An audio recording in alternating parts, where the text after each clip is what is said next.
What's up, guys? We're here with a brand new YouTube video here on Frontline Archives. I'm really excited to jump into a new reaction video with y'all, but I'm also really excited to share some information regarding my first ever subscriber giveaway. So if you're interested in something like that, supporting the channel, potentially winning some goodies, go ahead and stick around to the very end, and I'll give you all the information.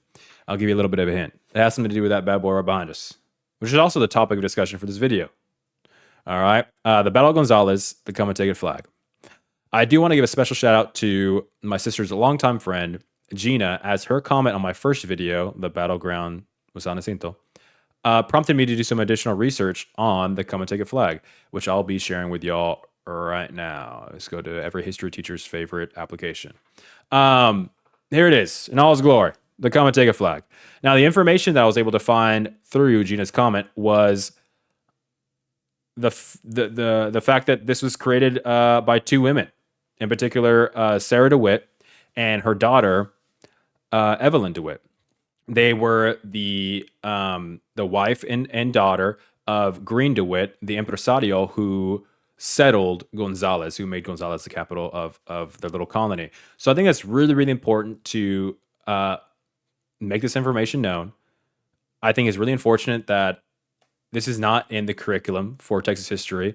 At least as far as I'm aware, it may have changed. I taught Texas history for 2 years, and this is new to me. So I think it's really, really cool that I can go ahead and share this information with y'all. So the next time you see a Come and Take a flag on the back of somebody's pickup truck or flown in front of a Texas legislative building or something, hit somebody with a "Did you know?" Right? I love doing that to people. It's not very fun to be on the receiving side, but hit them with it. All right. So special shout out to Gina. Special shout out to my sister, all the women in my life, my mom, my grandma, Mama Pam. They actually watch these videos, which is super, super cool. So, women in history, let's go. All right, let's go ahead and watch the video. Howdy, and welcome back to the Texas Bucket List. You know, there are a massive amount of museums here in the Lone Star State, each of them dealing with their own topic, from history to people to places to some that'll make you scratch your head. But there is one museum in Gonzalez that is quintessential to any lover of the Lone Star State, and it all centers around a cannon. Gonzalez, Texas. A town synonymous with Texas history. Originally the capital of DeWitt's colony, the stories surrounding this legendary Lone Star State location can be found as far back as 1825. But the story every Texan knows by heart involves a cannon and a slogan we proudly wear on our sleeves: "Come and take it." I always liked Texas history, and so then, of course, to be right in the Lexington of Texas in Gonzalez is right down my alley. So what he's referring to there, the Lexington of Texas, is he's making the parallel between the American Revolution and the Texas Revolution. Obviously, the American Revolution kicked off Lexington Concord, shot her around the world.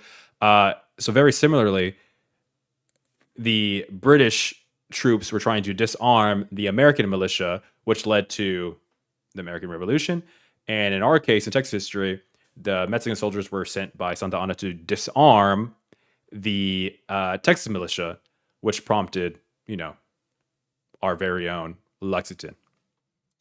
The director of the Gonzalez Memorial Museum has one of the coolest job descriptions you can imagine. Hi, I'm Gary, and I'm the guardian of the Come and Take It cannon. Gary Schurig was born in Gonzalez, so being a defender of all things Texian comes naturally to this native. He proudly tells the story behind the cannon that helped. I know, I think I could take him. It's a small museum, so you're kind of limited in what you can have in here. Look how small that cannon is. You have a gold mine. The story behind the cannon starts in 1831 with a request to the Mexican government from Green DeWitt. So Green DeWitt, he was a impresario, so a Texas land agent. So the Mexican government commissioned quite a few impresarios. Stephen F. Austin's a great example. His dad, Moses Austin, and obviously Green DeWitt here. So they were tasked with populating the sparsely populated province of Texas, or state of Texas. Obviously, at this time, it was part of Mexico.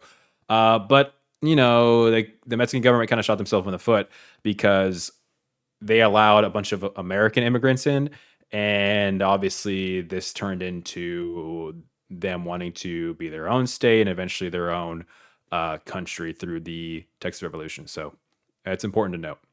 A cannon was provided for protection against hostile Indian tribes with the stipulation it was to be returned to authorities upon request. Now the cannon was...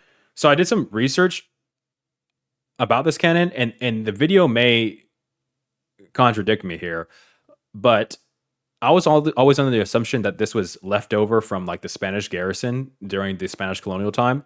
And through my research, I was not really able to find conclusive evidence that that's the case, but I'm almost positive it is, because through the research, it was basically telling me that the Mexican government gave the cannon to the Texans to defend themselves against potential native tribes, but they couldn't pinpoint that cannon to the Mexican government. And given that the fact that they just won their independence in 1821, I'm almost positive that this is a leftover cannon. Let's see what they say, but a little fun fact.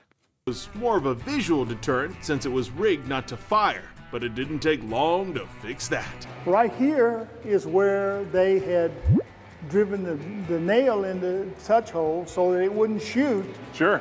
And fortunate enough that the blacksmiths was able to repair this area here, so they were able to put some bushings in there to close up that hole and then turn it a few degrees and drill another hole in the top.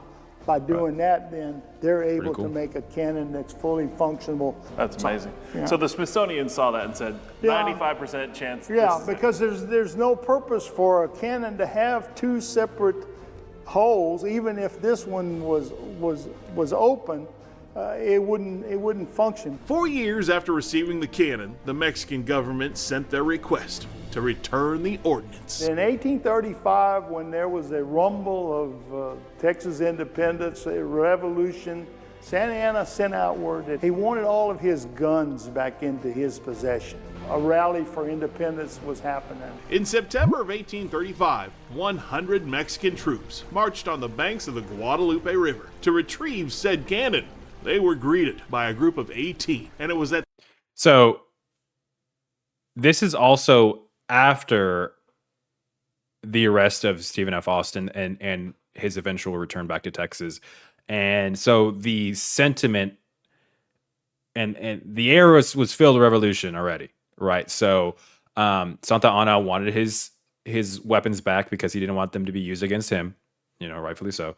But it was kind of too little too late, and this prompted our Lexington and Concord of Texas, right? Our very own shot heard around the world. That moment, the Texas Revolution began. They said, if you really want this cannon, you can come and take it, and they fired it at them. Referred to as the Old 18, it was this small group that started the Battle of Gonzalez. 6 months later, the siege at the Alamo and the Goliad Massacre took their toll on Texas. But on April 21st, 1836, the Texas Revolution came to an end with the Battle of San Jacinto, and There Texas she is. was independent. Tallest monument of Naturally, if you the come United here, States. you need to go to Goliad, you need to go to San Antonio, to the Alamo, and then you need to go to San Jacinto. He's absolutely right, man. I mean, I'm guilty of it. I've only been to San Jacinto and the Alamo, but if you live in the area, make your Texas pilgrimage, bro. Get after it. What's stopping you, right? You scroll on your phone all weekend, a couple-hour drive, see a part of history. But you also have to realize that Texas history goes pretty far back, right? It's so much more than just the United States, so much more than just Texas, so much more than when we were under the Mexican government. There's Spanish history, there's indigenous history.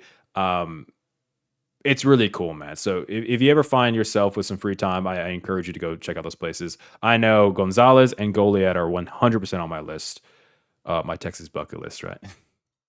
So this is the beginning. And if you don't have that, it's just like reading a book and starting in the middle of the book. You don't know how it got started or how they got there. To see the actual cannon that had a role in one of the most storied stories of the Lone Star State truly gives you chills, especially when you consider how it was rediscovered. After the Battle of Gonzalez, the cannon was on its way to San Antonio to help defend the Alamo.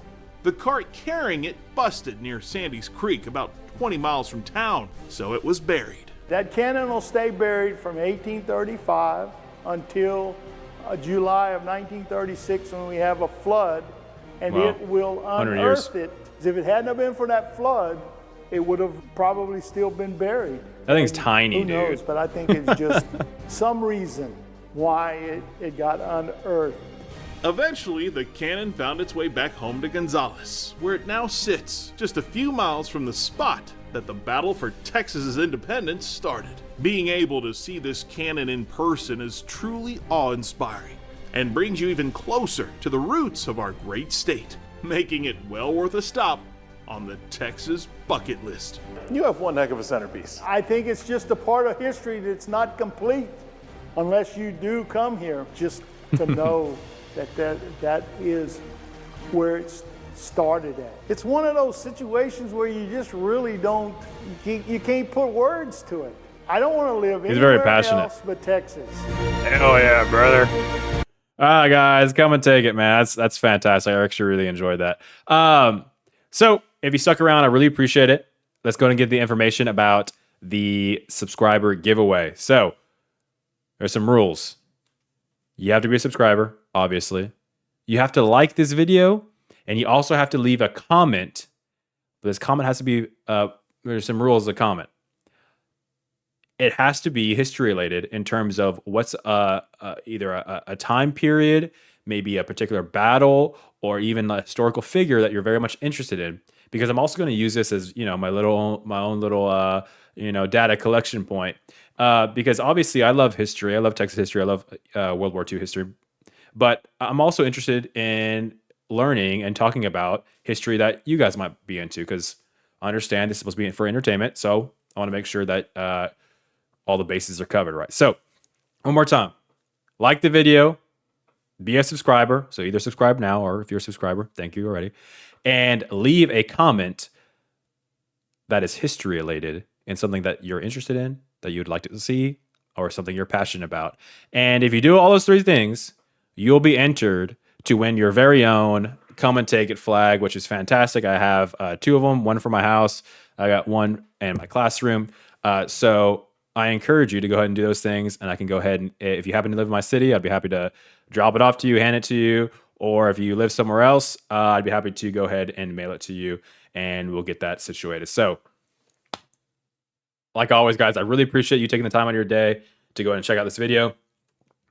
Go ahead and enter yourself into this subscriber giveaway, and I'll go ahead and catch you in the next one, guys. Really appreciate it. Peace.